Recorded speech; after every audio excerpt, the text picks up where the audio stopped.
Hi friends, ఎక్కడున్నామో తెలిసింది కదా. మా పిల్లలతో పాటు పానీపూరి అంగడి దగ్గర ఉన్నాం. ఈ పానీపూరి అంగడి చూసినప్పుడల్లా నాకు గరికిపాటి గారి మాటలే గుర్తొస్తుంటాయి. పానీపూరి ఎలా తయారు చేస్తారో అలా ఇలా ఎన్నో కామెంట్స్ సోషల్ మీడియాలో బాగా ట్రోల్స్ అవుతూ ఉంటాయి. నిజంగా నాకు పానీపూరి అంటే అంతగా ఇష్టం ఉండదు. మా పిల్లలతో పాటు వచ్చాం కాబట్టి తినాల్సి వచ్చింది, అందుకోసమే తింటూ ఉన్నానన్నమాట. ఎంత ప్రేమగా మా ఆయన తినిపిస్తున్నారు చూడండి. నిజంగా మీలో ఎంతమంది ఇలా మీ హస్బెండ్స్తో మీరు పానీపూరి తినిపించుకుంటారో కామెంట్ చేయండి. నేనైతే తినిపించుకున్నాను మా ఆయనతో. నిజంగా ఫీల్ ప్రౌడ్ అనిపించింది. నిజంగా పానీపూరి తినడం నాకు అస్సలు వస్తుంది లేదు.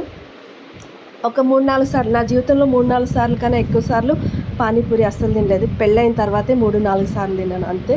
నిజంగా గరికిపాటి గారి వర్డ్స్ విన్నాక పానీపూరి తినాలనేది అసహ్యం పుట్టేసింది. అయినా ఒక్కొక్కసారి సిచ్యువేషన్ బట్టి తినాల్సి వస్తుంది. నిజంగా